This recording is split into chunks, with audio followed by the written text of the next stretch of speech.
Jaya Radha Madhava Kunja Bihari. Jaya Radha Madhava Kunja Bihari. Jaya Radha Madhava Kunja Bihari.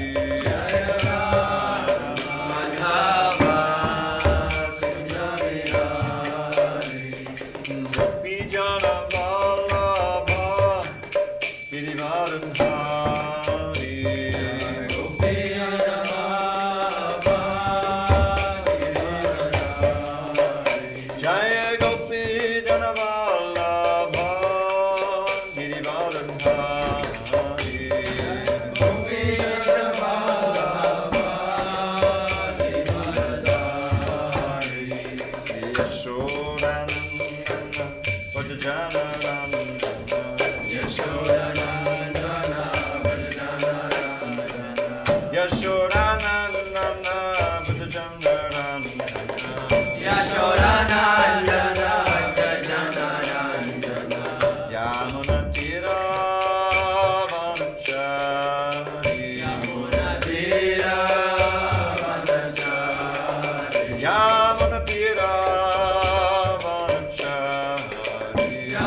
Divine Grace, Srila Bhakti Vedanta Swami Prabhupada Ki Jai.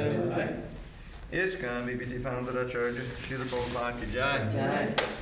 Jai Om Vishnupad Paramahansa Buddhikacharya Ashtotar Sri Srimad Divine Grace Srila Bhakti Siddhanta Saraswati Thakur Ki Jai. Ananta Koti Vaishnavinda Ki Jai. Namacharya Srila Haridas Thakur Ki Jai. Grantara srimadbhagavatam Ki Jai. Samaveta Bhaktivinoda Ki Jai. All glory to the assembled Buddha. Hare Krishna. All glory to the assembled Buddha. Hare Krishna. All glory to the assembled Buddha. Hare Krishna. All glory to Shri Guru and Shri Bhagavatam. All glory to Shri Guru and Shri Golden. All glory here from the heart. Are we getting anything here? Wait a minute. We are, but not much. Yeah. Turn it up a little bit. Because my voice is weak and I just strain it. Narayana Namaskritya Narayana Namaskritya Narang Chaiva Narottamam Devim Saraswatim Vyasam Devim Saraswatim Vyasam Tato Jai Mudire Before reciting the Srimad Bhagavatam, which is our very means of conquest, we should offer our respectful obeisances unto Lord Narayan, the Supreme Personality of God, unto Narayan Rishi, the supermost human being, unto Mother Saraswati, the goddess of learning, unto and unto Srila Prabhupada, the translator, commentator, and our spiritual master. Nashtaprayesha Bhadreshu Nityam Bhagavata Sevaya Bhagavad Yuttama Shloke Bhakti Bhavati Naishtaki.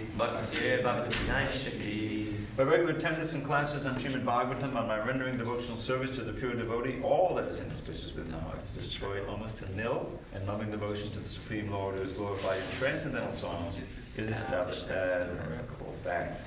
Om Namo Bhagavate Vasudevaya. Om Namo Bhagavate Vasudevaya. Om Namo Bhagavate Vasudevaya. Om Namo Bhagavate Vasudevaya. Om Namo Bhagavate Vasudevaya. Om Namo Bhagavate Vasudevaya. On this 5th day of May 2017 in SanDiego, we're reading from Srimad Bhagavatam, translation and commentary by His Divine Grace A.C. Bhaktivedanta Swami Prabhupada. Canto 3, the status quo, chapter 22, the marriage of Kardama, Muni, and Devahuti, text number 32. Parishmatin nama vibhur. Parishmatim nama vibhur. Yang nirvishya samavasat. Yang nirvishya samavasat. Tasyam pravishto bhavanam. Tasyam pravishto bhavanam. Tapatraya vinashanam. Tapatraya vinashanam. Parishmatin nama vibhur. Parishmatim nama vibhur. Yang nirvishya samavasat. Yang nirvishya samavasat. Tasyam pravishto bhavanam. Tasyam pravishto bhavanam. Tapatraya vinashanam. Tapatraya vinashanam. Parishmatin nama vibhur. Parishmatim nama vibhur. Yang nirvishya samavasat. Yang nirvishya samavasat. Tasyam pravishto bhavanam. Tasyam pravishto bhavanam. Tapatraya vinashanam. Tapatraya vinashanam. Parishmatim nama vibhur. Parishmatim nama vibhur. Yam nirvishya samavasat. Yam nirvishya samavasat. Tasyam pravishto bhavanam. Tasyam pravishto bhavanam. Tapatraya vinashanam. Tapatraya vinashanam. Parishmatim nama vibhur. Parishmatim nama vibhur. Yam nirvishya samavasat. Yam nirvishya samavasat. Tasyam pravishto bhavanam. Tasyam pravishto bhavanam. Tapatraya vinashanam. Tapatraya vinashanam. Parishmatim nama vibhur. Parishmatim nama vibhur. Nirvishya samavasat. Yam nirvishya samavasat. Tasyam pravishto bhavanam. Tasyam pravishto bhavanam. Tapatraya vinashanam. Tapatraya vinashanam. Parishmatim nama vibhur. Parishmatim nama vibhur. Yam nirvishya samavasat. Yam nirvishya samavasat. Tasyam pravishto bhavanam. Tasyam pravishto bhavanam. Tapatraya vinashanam. Tapatraya vinashanam. Parishmatim, Parishmatim, the city of Parishmati. city of Parishmati. Nama, Nama, name. name. Vibhu, Vibhu, the very powerful Swayambhuva Manu. the very powerful Swayambhuva. Yam, Yam, which, which, Nirvishya, Nirvishya, having entered. having entered. Samavasat, Samavasat, he lived in previously. he lived in previously. Tasyam, Tasyam, in that city. in that city. Pravishtaha, Pravishtaha, entered. entered. Bhavanam, Bhavanam, the palace. the palace. Tapatraya, Tapatraya, the threefold the miseries. threefold miseries. Vinashanam, Vinashanam, destroying. destroying. Translation. Having entered the city of Parishmati, in which he had previously lived, Manu entered his palace, which was filled with an atmosphere that eradicated the three miseries of material existence. Purport. The material world, or material existential life, is filled with threefold miseries. Miseries pertaining to the body and mind, miseries pertaining to natural disturbances, and miseries inflicted by other living entities. Human society is meant to create a spiritual atmosphere by spreading the spirit of Krishna consciousness. The miseries of material existence cannot affect the status of Krishna consciousness. It is not that the miseries of the material world completely vanish when one takes to Krishna consciousness, but for one who is Krishna conscious, the miseries of material existence have no effect. We cannot stop the miseries of the material atmosphere, but Krishna consciousness is the antiseptic method to protect us from being affected by the miseries of material existence. For a Krishna conscious person, both living in heaven and living in hell are equal. How Swayambhuva Manu created an atmosphere wherein he was not affected by material miseries is explained in the following verses. Om Jnana Timarandasya Jnananjana Shalakaya Chakshu Unmilitam Mena Tasmai Shri Gurave Namaha. I was born in the darkness of ignorance. My spiritual master Chittapala but opened my eyes with the torchlight of knowledge. I offer my humble obeisance unto him and all members of Shri Pranam. So this is a very important instruction here. Swayambhuva Manu, having given his daughter Devahuti to Kardama Muni, and that moving emotional scene of separation, where he was embracing her in tears. And of course, his wife was also very emotional, undoubtedly. But now he's returned home to his city, Barhishmati, and he entered the palace, and it was filled with an atmosphere which eradicated the three miseries of material existence. Now, in the next few verses, we'll understand why, because this Krishna consciousness is going on. Specifically, hearing and chanting, it's mentioned in the next verse about Krishna. So, we should remember that the first qualification of liberation is being unaffected by these threefold miseries.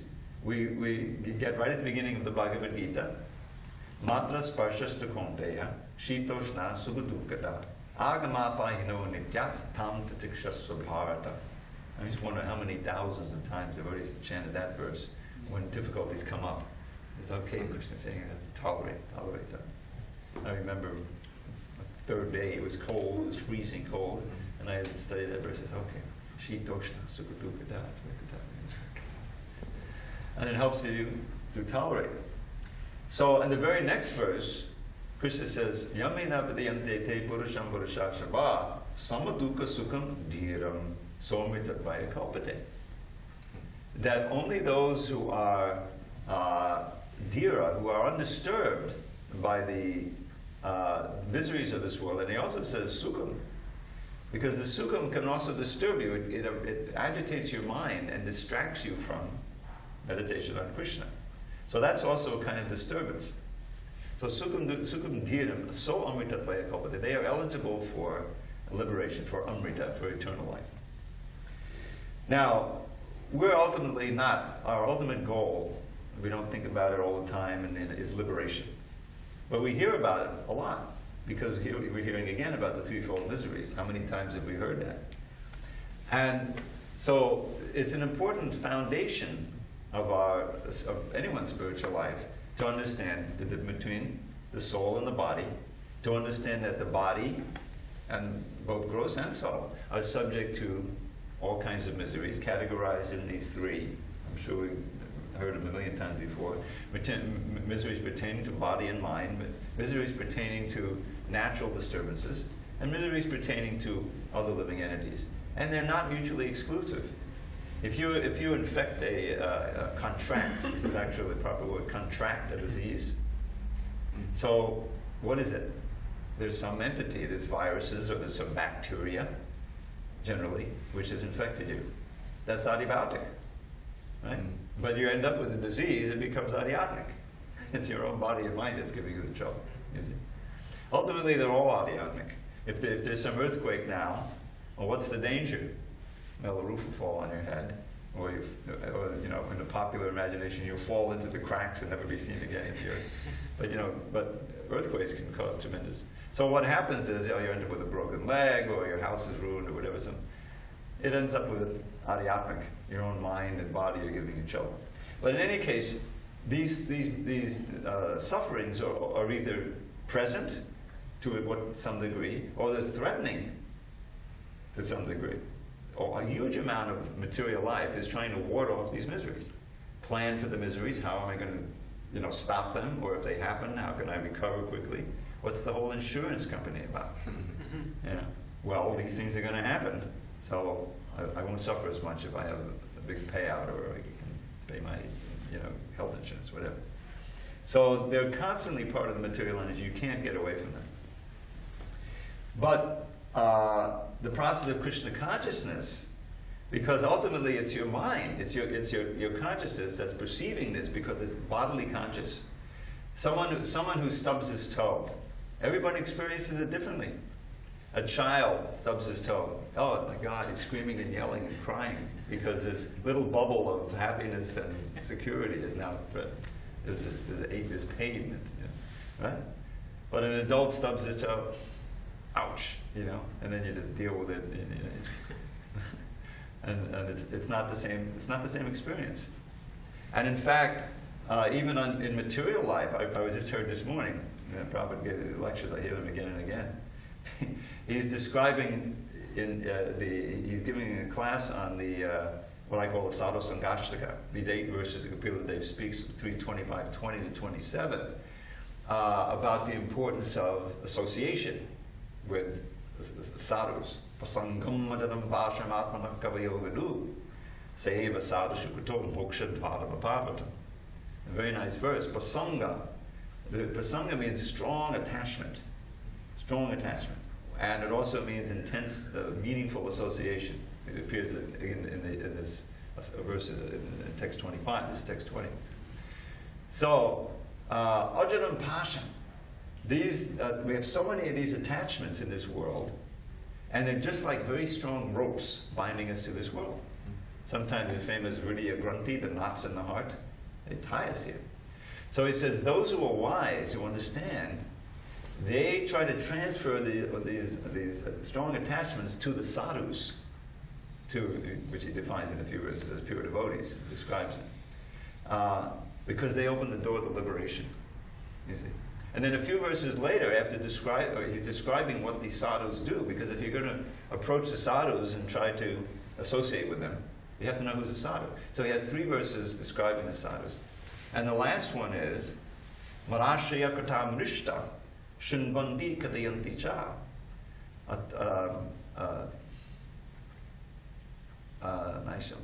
Tapandi vibadastava naitan madgata chetasa. So he's exactly speaking about tapa here, the tapatraya. And he says, here's what the sadhus do, the serious devotees, pure devotees. They're always hearing and chanting sounds pertaining to me. He used a very nice term, Madashriya kata. What is that kata that has taken shelter of Krishna? It pertains to him, that is spoken by Krishna. Mrishta, very attractive to the mind, delightful. Shunvandi kadyan, hearing and chanting. And because of that, the mind absorbed in those sounds, tapanti vibhadastava naitan madgata chetas. The mind has gone to me. Madgata chetasa. And therefore, those tapas, they don't feel them as much. Tapanti vibhadastapan. The tapanti means the suffering. Those tapa, naitan, not aitan. They're not suffering as much. And you know who Prabhupada gives an example? I don't know if you haven't learned a lecture, you'll never guess. Stalin. Who would have thought? Prabhupada had read or heard somewhere that this guy Stalin, who was this terrible dictator, and everyone had heard his name. He's practically in the same breath as Hitler. He's just bad.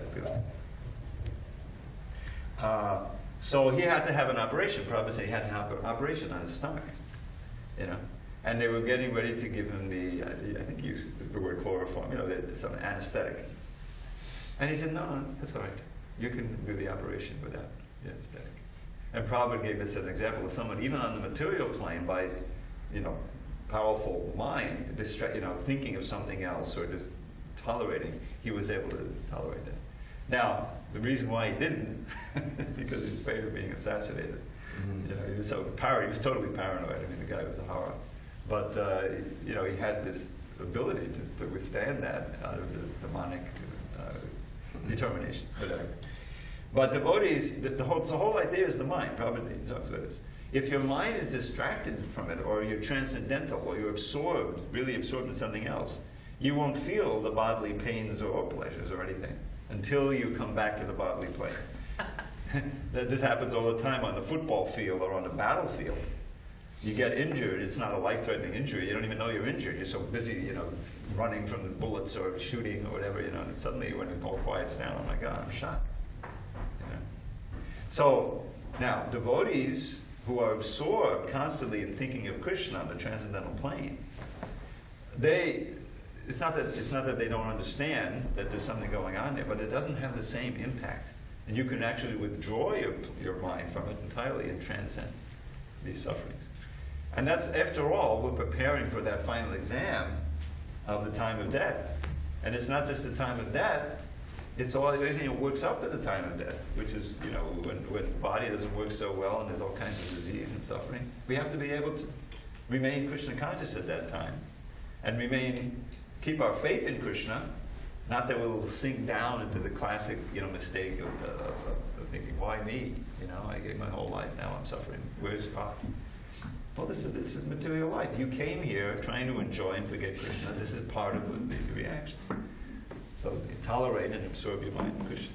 Now, the real devotees, the pure devotees, they embrace the trouble, voluntarily take on the trouble for spreading Krishna consciousness. And this way they become the most dear devotees of Krishna.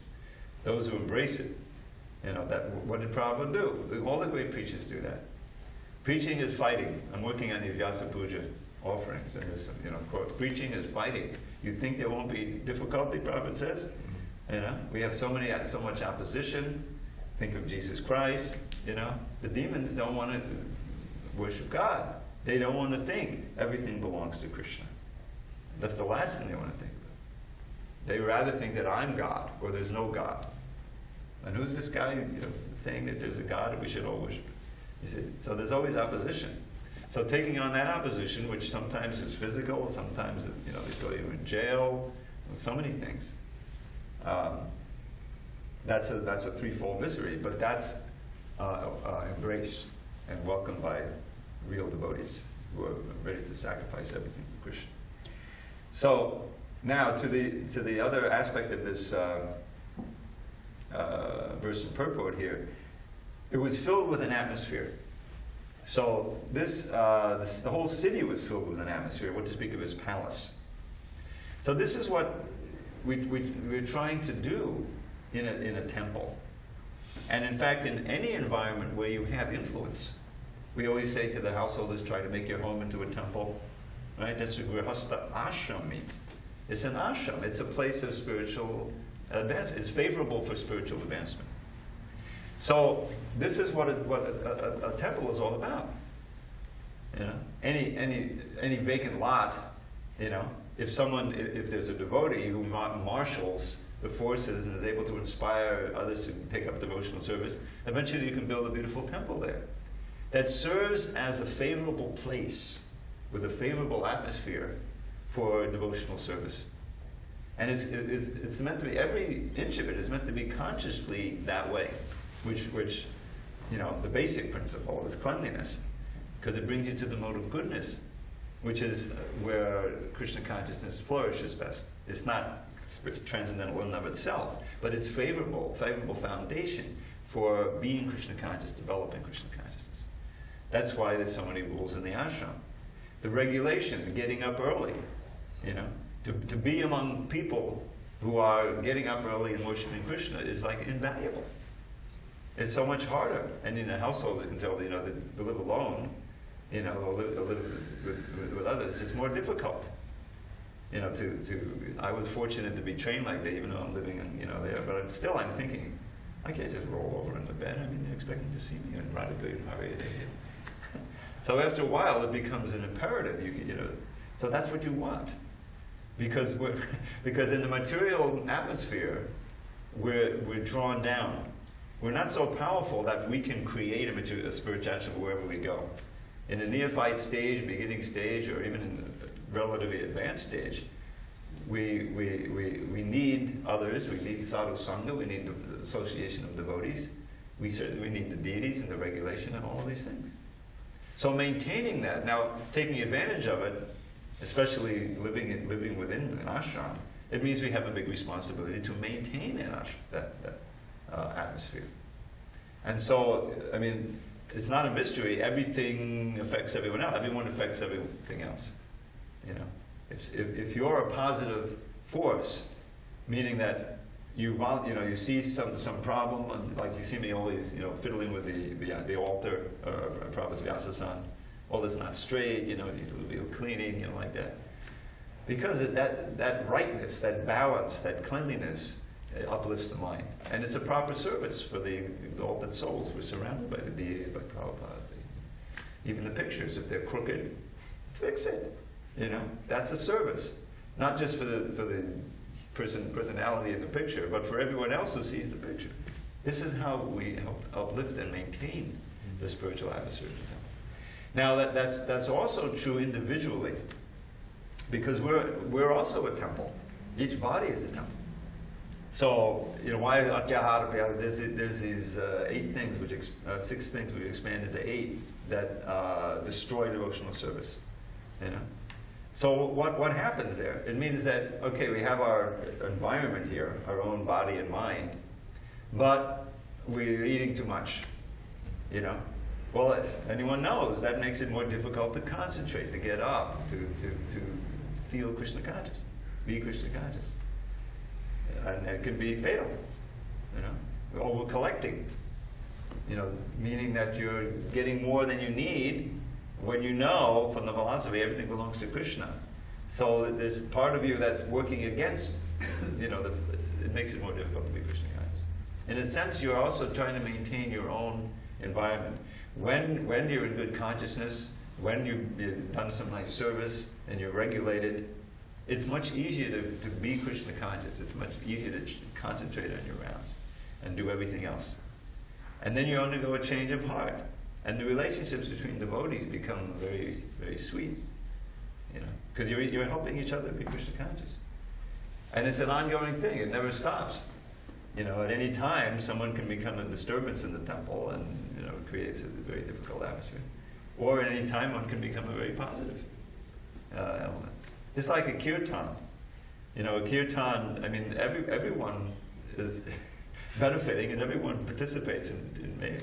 If you're just standing there and kind of barely chanting, that affects everyone else. It certainly affects you, But if you're very enthusiastic, you're playing some nice instrument in time, playing out of time, it's a distraction.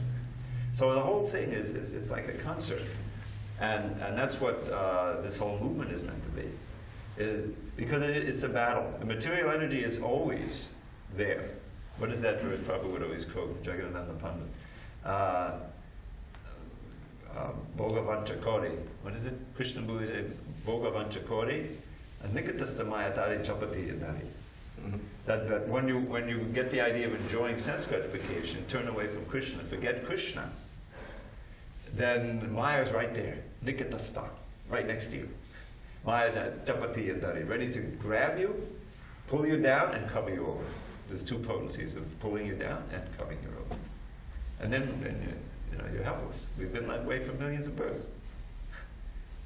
Because so now we have this other reality that's entered into our mind by mercy of our acharyas, Srila Prabhupada, especially. But it's still a battle to maintain the inner atmosphere and also our environment so that it's conducive to Krishna consciousness. And it's also a huge preaching. Because anyone who then comes in touch with this atmosphere, if it's really, redolent, if you use that word, I don't know if you know that word, redolent means there's a nice smell to it. Not just of incense, but of Krishna consciousness in general. That'll be attractive because the soul is attractive. Anyone who walks through the door has some interest, generally, unless they're an enemy, but it's very, very rare. There's some interest, and then immediately that'll be piqued. And they'll say, okay, let me hang out a little, let me hear something, let me see what these people are about. That's what Prabhupada intended. That's what ISKCON society is all about. At first, it's only him, and he personified that verse, that you create the places of pilgrimage. Bhagavatam, and Prabhupada was able to do that. It wasn't easy. It took him some time, in New York. It's inconceivable. I used to live in New York, and I knew the Bowery at the time when Prabhupada was there. The last place in the world where you would expect a saint, to domicile and try to preach. So it's classic. You got all these drunks all around the place. It's not clean. You're living in a loft, not even a proper apartment. But that was what was given to him. And he chanted, chanting. The holy name is the great purifier. It can purify any atmosphere if it's chanted, especially by a pure devotee. So he was able to carve out a little space where a few sincere souls, receptive souls came. One of them was Michael Grant, who that is. And then from the inspiration, and he had the competence and the devotion to go on and get that first place. He knew the ins and outs and how to get an apartment in the village at that time. And there, the next thing you know, 26 Second Avenue. No longer some obscure loft, down below Houston Street, but above Houston Street. Maybe just right above Houston Street, 26 Second Avenue. But still, that's the better part of it. It's a whole different kind of people came in. The hippies generally wouldn't go down there into the Bowery, but they would come to 26 Second Avenue. So, he created it. And then when that was going, and he had a little crew there, and boom, it flew over to, the west, to San Francisco, and off and running, the history. So this whole movement, emanated, if you will, from the purity of Srila Prabhupada. But the effect is that he's able to get others to become pure, not as pure, but pure enough to have influence to want to be Krishna conscious and create other environments. So this is what preaching means. Lord Chaitanya, the first main environment is the sound. That's the big temple. Harinam Sankirtan, the bigger the better. Doesn't matter who you are, what your background is, you come into the influence of the sound. Anyone, I've never been, you've probably been to Jagannath Rath Yatra in Puri. You haven't been there? Have you been there? Yes. I mean, it's just inconceivable to me, like 1 million people or more. I don't know if they're all chanting in unison, but they're glorifying Jagannath, chanting the holy name. It's just overwhelming. You can't come in contact with that without being affected.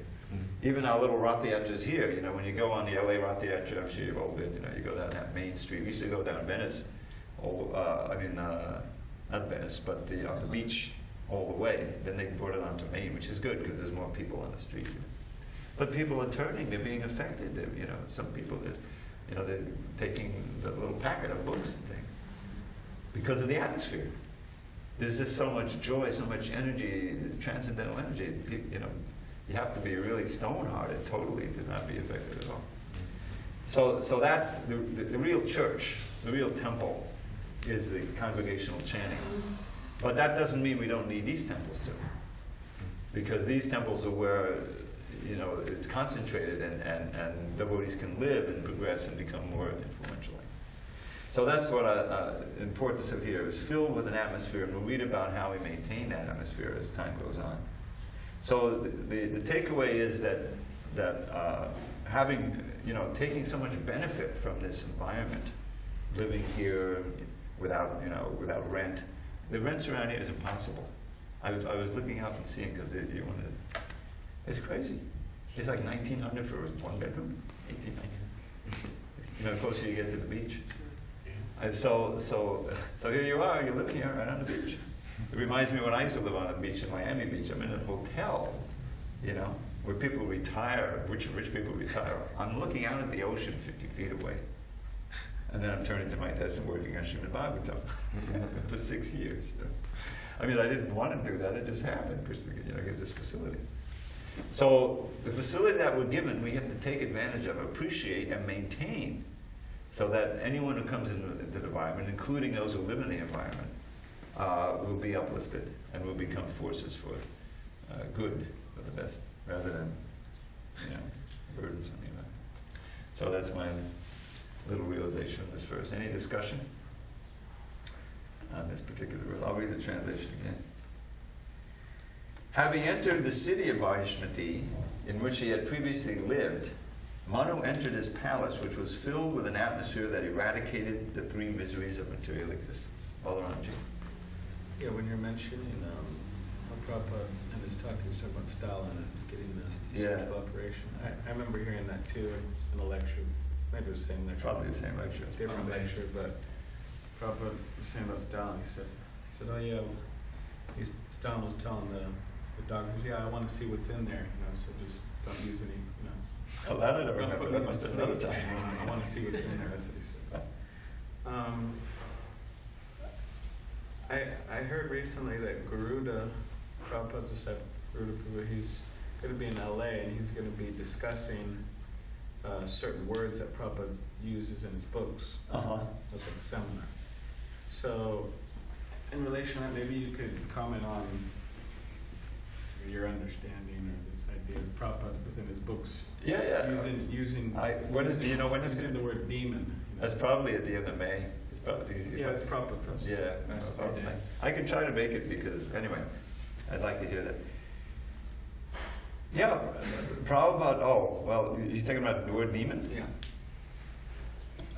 Well, I mean, I never thought that was kind of a problem. The thing is, English words, they have certain connotations and they get certain connotations over time. Language is actually the most amazing creation of human thought. The people who study these things really can't figure out how kids at 5-year-olds suddenly learn to speak very fast, pick up all these things. But we can, I've studied this for years, and clearly the words change their meaning and their connotation over time. If you hear the word demon out there, what do you think of? Like a devil with big teeth, big fangs, and everything. Yeah. And some of our demons, right? Krishna killed some demons like that. I think of Prabhu, right? He showed his real form. Mm-hmm. He had fangs going up to his brows. Like you can imagine that, how scary that would be. But but when Krishna talks about asuras in the 16th chapter, Jayawaya Maharaj, there's really a lot of good stuff in these old BTGs. Unfortunately, they're kind of buried, but if you have the databases, they have all of them from, Prabhupada's time, all the way through 2001 or something. We're trying to get the rest in there. Jayawaya Maharaj wrote an article back in the late 70s, right after Prabhupada disappeared, called The Demons Among Us. The Demons Among Us. And people would think, oh, where are they hiding? No, he's talking about generally, practically everybody, because he used the 16th chapter and those qualities. So asura, see, the thing is, it's a little bit difficult because there's a verse that says there's two categories of people, the suras and the asuras. It's like either I'm a devotee or a demon. What about that vast mass, the innocent? What about the innocent we talk about that we can preach to? Are they demons too? Well, the sura and the asura is, Krishna defines, and it's in one verse, that those who are devotees of Vishnu are suras, and those who are not are just the opposite, asuras. So asura, what are you going to do with asura? That became translated as demons in Prabhupada. But the English word demon, if you look it up, it has a more ogre-ish, kind of connotation. So I don't see people like that, But actually, the guys in the this guy David Rockefeller just died at age 101. He's a much more dangerous demon than some Bigfoot or something running around.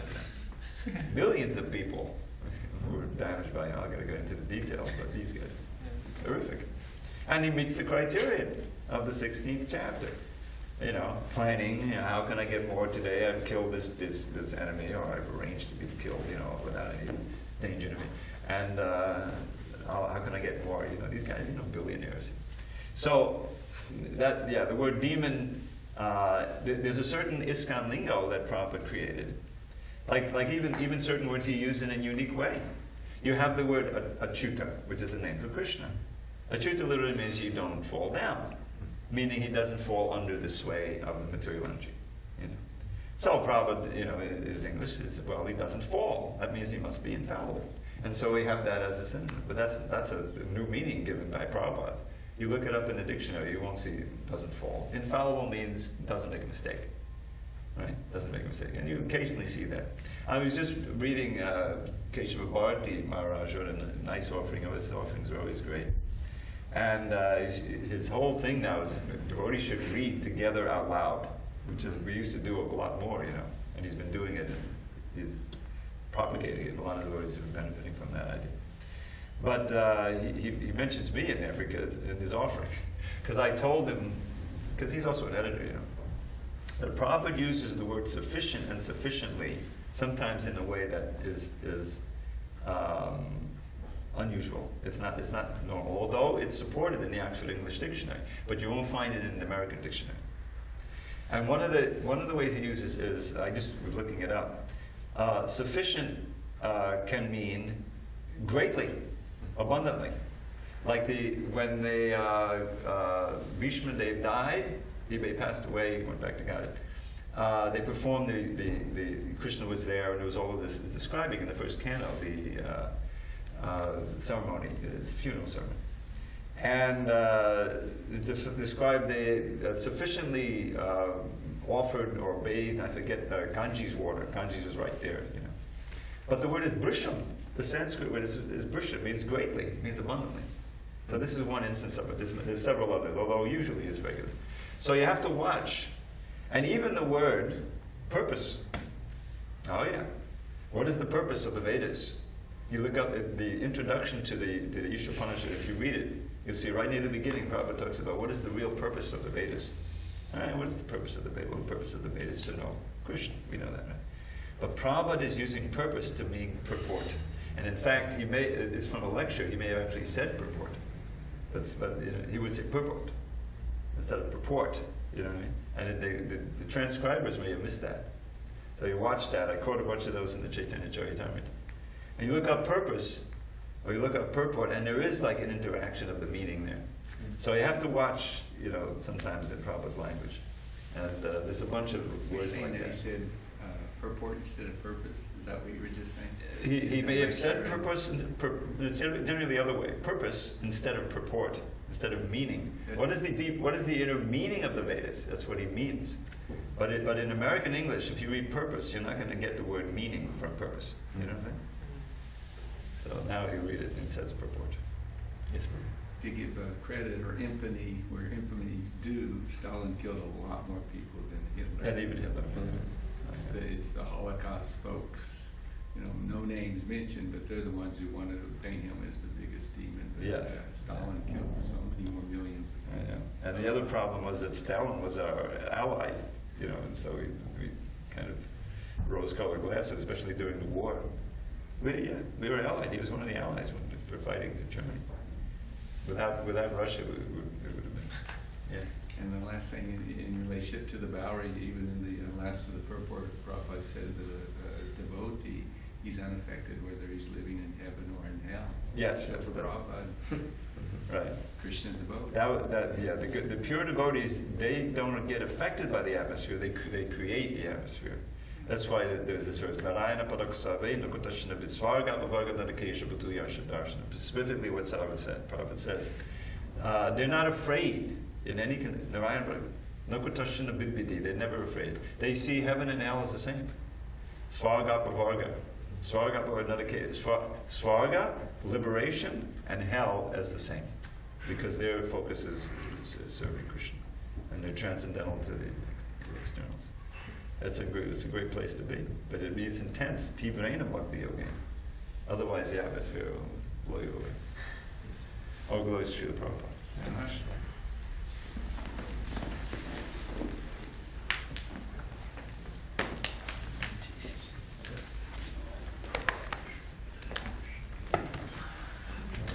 You mentioned at the beginning of the class, we don't think a lot or make it as our main goal about liberation. There's a nice purport where Prabhupada says the goal of human life is liberation, but it's not the goal of Dharma. The goal of Dharma is praying. Wow. So that also is one of those examples. What is human life defined as? Really, it's Vedic culture of Varnashram. Yeah. So that's that's an example of the limitations can be, if not understood properly, the priority might not be appropriate. Well, that's interesting because, you know, There's that verse, Dharmasya yapavargasya. That dharma is not meant for accumulating money and get centered, but it's meant for apavarga, liberation. But ultimately, it says right at the beginning, dharma approach the kind of The acharyas would define liberation. Oh, it may not be the direct, literal, but Mahatma. obviously it's praying. Yeah, that's why, you know, the language, you really have to have someone who understands, can illuminate. Well, to get to the absolute level in that discussion, Bhaktisiddhanta Thakur would say, this isn't English, this isn't Sanskrit, this is transcendental sound vibration, this is from the spiritual world. Right. And the Vaishnavas, pure Vaishnavas, they have realization and access to that, whereas those of us who aren't on that level, we're dealing with the intelligence at best. I have the blessing and also the curse of having to figure out